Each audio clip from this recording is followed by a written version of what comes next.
بسم اللہ الرحمن الرحیم۔ السلام علیکم ورحمۃ اللہ وبرکاتہ۔ امید ہے کہ آپ سب ایمان، صحت، عافیت اور برکت کے ساتھ ہوں گے۔ آج ہم سبق نمبر 40 کو پڑھیں گے، جس کا عنوان ہے خاتمہ۔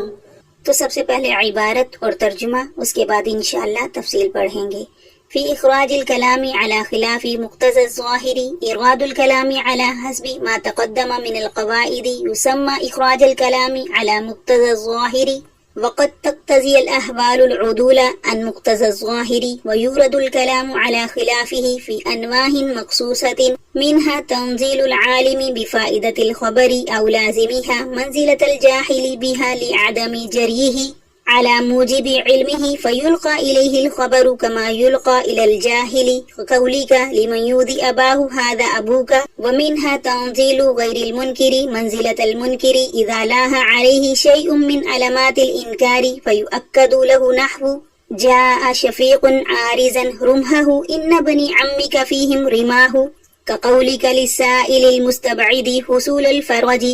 إن الفرج لقريب، وتنزيل المنكر أو الشاك منزلة القال إذا كان معه من الشواهد ما إذا تأمله دال إنكاره أو شكه، كقولك لمن ينكر منفعة الطب أو يشك فيها الطب نافع، ومنها وضع الماضي موضع المضارع لغرض كالتنبيه على تحقق الحصول نحو أتى أمر الله فلا تستعجلوا، أو التفاؤل نحو إن شفاك الله اليوم تذهب معي غدا، وعكسه أي وضع المضارع موضع الماضي لغرض كاستهزار الصورة الغريبة في الخيال، كقوله تعالى وهو الذي أرسل الرياح فتثير سحابا أي فأثارت، وإفادة الاستمرار في الأوقات الماضية نحو لو يطيعكم في كثير من الأمر لعنتم أي لو استمر على اطاعتكم۔ اب ترجمہ دیکھیے۔ کلام کو مقتضائے ظاہر کے خلاف لانے کے سلسلے میں کلام کو سابقہ قواعد کے مطابق لانے کو اخراج الکلام علی مقتضى الظاہری کہتے ہیں، اور کبھی احوال مقتضائے ظاہر سے عدول کا تقاضا کرتے ہیں اور کلام کو مقتضائے ظاہر کے خلاف لایا جاتا ہے مخصوص قسموں میں۔ انہی مخصوص قسموں میں سے فائدۃ الخبر یا لازم فائدۃ الخبر کے جاننے والے کو اس شخص کے درجے میں اتار لینا ہے جو اس کو نہ جانتا ہو، اپنے علم کے مطابق عمل نہ کرنے کی وجہ سے اس کے سامنے خبر ایسے ہی پیش کی جائے گی جیسا کہ نہ جاننے والے کے سامنے پیش کی جاتی ہے، جیسا کہ تمہارا کہنا اس شخص سے جو اپنے باپ کو تکلیف دیتا ہو ہذا ابو کا، یہ تمہارے باپ ہیں۔ اور انہی قسموں میں سے غیر منکر کو منکر کے درجے میں اتار لینا جب اس کے سامنے انکار کی کوئی علامت ظاہر ہو، لہٰذا اس کے لیے کلام کو مؤکد لایا جائے گا، جیسے جاء شفیق، شفیق آیا، اس حال میں کہ چوڑا رکھنے والا تھا اپنے نیزے کو، بے شک تیرے چچا کے بیٹوں کے پاس بھی نیزے ہیں، اور جیسا کہ تیرا قول اس سائل کے لیے جو کشادگی کے حصول کو محال سمجھتا ہو، بے شک کشادگی البتہ قریب ہے، اور اتارنا انکار کرنے والے یا شک کرنے والے کو خالی ذہن کے مرتبے میں، جبکہ اس کے پاس ایسے شواہد ہوں جب وہ ان میں غور و فکر کرے تو اس کا انکار یا شک زائل ہو جائے، جیسے تیرا قول اس شخص کے لیے جو علم طب کے فوائد کا انکار کرے یا اس میں شک کرے۔ الطب نافع، علم طب سود مند ہے۔ اور انہی میں سے ماضی کو مضارع کی جگہ پر رکھنا کسی غرض کے لیے، جیسے حصول کی تحقیق پر تنبیہ کرنا، مثلا اللہ کا حکم آ گیا پس نہ طلب کرو اسے جلدی، یا نیک فعل کے لیے جیسے اگر اللہ تجھے شفا دے آج تو کل میرے ساتھ چلنا۔ اور اس کے برعکس یعنی مضارع کو رکھنا ماضی کی جگہ پر، جیسے عجیب و غریب صورت کو حاضر کرنا خیال میں، جیسے اللہ تعالیٰ کا قول وہی ذات جو بھیجتی ہے ہواؤں کو پس وہ اٹھاتی ہے بادلوں کو، یعنی ان ہواؤں نے اڑایا اور استمرار کا فائدہ پہنچانے کے لیے گزشتہ اوقات میں، جیسے اللہ کا قول اگر وہ تمہاری اطاعت کرتا یعنی رسول بہت سے کاموں میں تو تم مشقت میں پڑ جاتے، یعنی اگر آپ ہمیشہ اطاعت پر قائم رہتے۔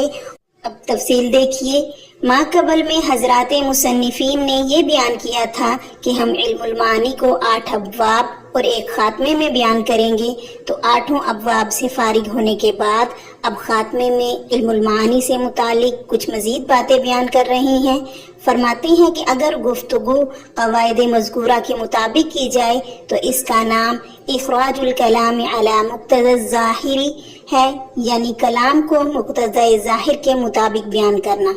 مگر کبھی کبھی احوال اس بات کا تقاضا کرتے ہیں کہ مقتضی ظاہر کے خلاف کلام لایا جائے، تو اس لیے مخصوص اوقات میں ایسے ہی کیا جاتا ہے، جن کو مصنفین نے بیان فرمایا۔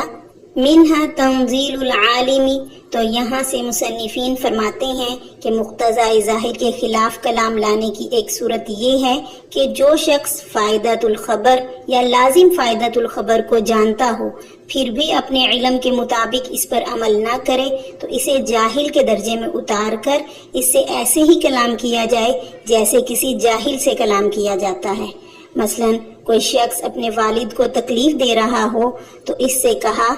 جائے ہذا ابو کا، یہ تمہارے باپ ہے، تو یہاں ظاہر ہے کہ خبر دینا مقصود نہیں ہے، اس لیے کہ وہ تو جانتا ہی ہے کہ یہ میرے باپ ہے، بلکہ مقصد عار دلانا ہے اور اس کو اس کام پر روکنا ہے کہ کیوں اپنے باپ کو تکلیف پہنچا رہی ہو۔ کہیں بیٹا بھی اپنے باپ کو تکلیف پہنچاتا ہے، یعنی تمہیں ایسی حرکت سے باز آ جانا چاہیے۔ آگے فرمایا وَمِنْهَا تَنزِيلُ غَيْرِ الْمُنْكِرِ، تو دوسری صورت مقتضی ظاہر کے خلاف کلام لانے کی یہ ہے کہ غیر منکر کو منکر کے درجے میں اتار لیا جائے اس وقت جبکہ ایسی علامات ظاہر ہوں جن سے یہ گمان ہو کہ مخاطب خبر کا منکر ہے، حالانکہ حقیقت میں ایسا نہ ہو، تو ایسے شخص کے لیے کلام میں تاکید لائیں گے وجوبی طور پر، جیسے کہ کسی منکر کے لیے تاکید لائی جاتی ہے۔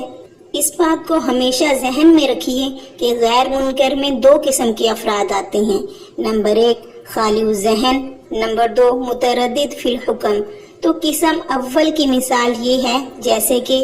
جاء شفیق عارضا رمحہ ان بنی عمک فیہم رماح، تو اس شعر میں محل استشہاد ان بنی عمی کا ہے، اس طور پر کہ شفیق کی ایک قبیلے سے عداوت چل رہی تھی، دشمنی چل رہی تھی۔ ایک مرتبہ شفیق اپنے دشمنوں کی جانب اس حال میں آ رہا تھا کہ اس کا نیزہ دشمنوں کی جانب نہیں تھا بلکہ مقابل سمت میں تھا،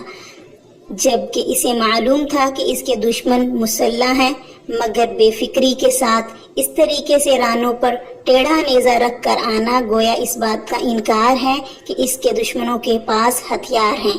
تو اس علامت کو منکر کے درجے میں قرار دیا گیا اور مخاطب نے تاکید کے ساتھ کلام کیا ان بنی عمک فیہم رماح، بلا شبہ تمہارے چچا زاد بھائیوں کے پاس بھی نیزے ہیں، جبکہ ظاہر کا تقاضا یہ تھا کہ شاعر صرف فی بنی عمی کا رماح کہتا، یہی تاکید کے ساتھ کلام لانا گویا منکر کے درجے میں اتارنا ہے۔ اور متردد فی الحکم کی مثال یہ ہے کہ جیسے ایک شخص کسی مصیبت میں گرفتار اپنے سلسلے میں مایوس ہو کر معلوم نہیں اسے اس مبتلا مصیبت سے جان ملے گی، نجات ملے گی یا نہیں ملے گی، تو یہ شخص بظاہر متردد ہے، مگر اس کے چہرے سے یہ علامت ظاہر ہو رہی ہے کہ وہ نجات کا منکر ہے، اور آپ سے اس سلسلے میں سوال کرے تو آپ جواباً کہیں گے ان الفرج لقریب، بے شک کشادگی قریب ہے۔ تو اس مثال میں انا اور لام 2 حروف تاکید ہیں۔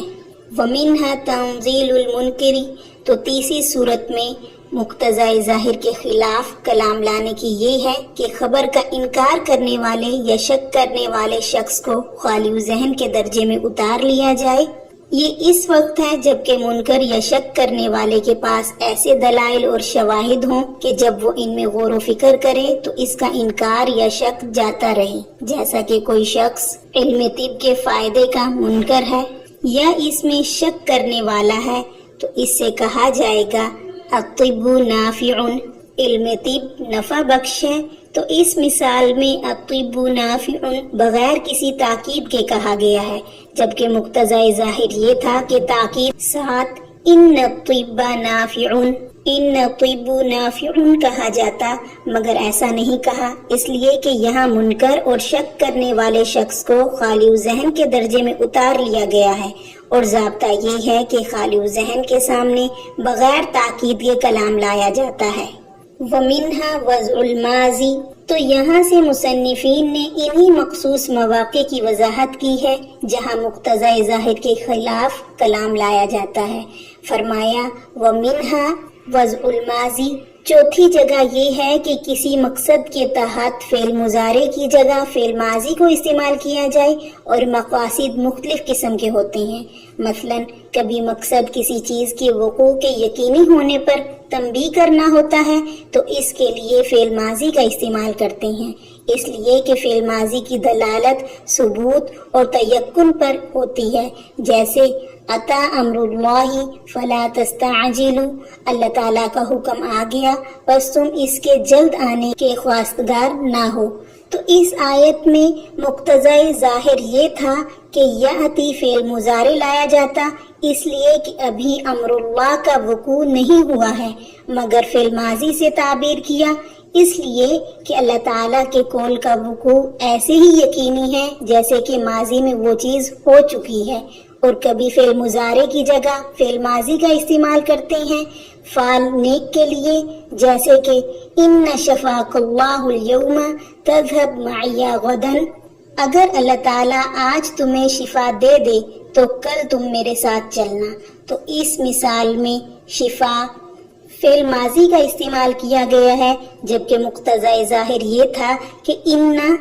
یشفی کا کہا جاتا، اس لیے کہ ان شرطیہ کے بارے میں ضابطہ یہ ہے کہ ان استقبال کے لیے آتا ہے، اس لیے کہ شرط اور جزا دونوں فعل مضارع ہوں گے، مگر فعل ماضی استعمال کیا گیا تفاول کے لیے، یعنی جو مراد ہے اور جس کے لیے ہم نے دعا کی ہے وہی واقع ہوگی، اور گویا وہ ہو چکی ہے۔ وَعَكْسُهُ أَيْ وَضْعُ الْمُضَارِعِ، تو یہاں سے فرماتے ہیں کہ جس طریقے سے فعل مضارع کی جگہ فعل ماضی کو استعمال کیا جاتا ہے، ایسے ہی کبھی کبھی فعل ماضی کی جگہ فعل مضارع کا استعمال بھی کرتے ہیں کسی مقصد کے تحت، مثلا کسی عجیب و غریب منظر کی تصویر کشی مقصود ہو، جیسے اللہ تعالیٰ کے فرمان وَهُوَ الَّذِي أَرْسَلَ الرِّيَاحَ فَتُثِيرُ سَحَابًا، اب اس میں وہی خدا تو ہے جس نے ہواؤں کو بھیجا، پھر وہ ہوائیں بادل کو ادھر ادھر اڑا لے جاتی ہیں، تو یہاں بجائے فتثیرو کے فاثارت ہونا چاہیے تھا، مگر فعل مضارع کو استعمال کیا، خیال میں عجیب و غریب صورت کو مستحضر کرنے کے لیے کہ اللہ رب العزت ہی وہ قادر مطلق ذات ہے جس نے ہواؤں کو بھیجا، پھر وہ ہوائیں بادلوں کو ادھر ادھر لے جاتی ہیں، پھر اللہ تعالیٰ جس طرح چاہتا ہے انہیں ہوا میں آسمان میں پھیلا دیتا ہے، اور کبھی انہیں ٹکڑے ٹکڑے کر دیتا ہے، پھر تم بارش کو اس بادل کے اندر سے نکلتا دیکھتے ہو۔ تو اللہ نے اس میں صورت عجیبہ جو ہے وہ مذکورہ کو بجائے فعل ماضی کے مضارع سے تعبیر کیا، جبکہ یہ چیز ہو چکی ہے، تاکہ مخاطب کو تنبیہ ہو جائے کہ یہ واقعہ ابھی ہو رہا ہے اور آپ کے لیے اپنی آنکھوں سے مشاہدہ ممکن ہے، اس لیے کہ فعل مضارع ہی حال پر دلالت کرتا ہے، اور زمانہ گزشتہ کے واقعے کو مستحضر کرنے کے لیے حال سے تعبیر کرنے کی ضرورت پڑتی ہے، جس کے لیے فعل مضارع ہی کا سہارا لینا پڑتا ہے۔ اگر مقتضی ظاہر کے مطابق فآثارت صیغہ ماضی سے تعبیر کیا جاتا تو پھر یہ فائدہ حاصل نہ ہوتا۔ تو اسی طریقے سے کبھی فعل ماضی کی جگہ فعل مضارع اس لیے استعمال کرتے ہیں تاکہ فعل مضارع گزشتہ زمانوں میں استمرار کا فائدہ دے، جیسے لو یطیعکم فی کثیر من الامر لعنتم، بہت سی باتیں ایسی ہوتی ہیں کہ اگر ان میں رسول آپ صلی اللہ علیہ وسلم تمہارا کہنا مانا کریں تو تم کو بڑی مشقت، بڑا نقصان پہنچے۔ تو اس آیت میں لو یطیعکم لو استمروا علی اطاعتکم کے معنی میں ہے، اور مطلب یہ ہے کہ آپ صلی اللہ علیہ وسلم کا امور کثیرہ میں لوگوں کی اطاعت نہ کرنا زمانہ ماضی میں کوئی ایک دو مرتبہ کا واقعہ نہیں بلکہ بارہا ہوتا آیا ہے۔ تو یہاں بھی اگر مقتضی ظاہر کے مطابق اطاعکم کہا جاتا، جیسا کہ لو کا ضابطہ ہے کہ اس کا دخول فعل ماضی پر ہوتا ہے، تو زمانہ ماضی میں استمرار فعل کا فائدہ حاصل نہ ہوتا۔ جزاکم اللہ خیرہ۔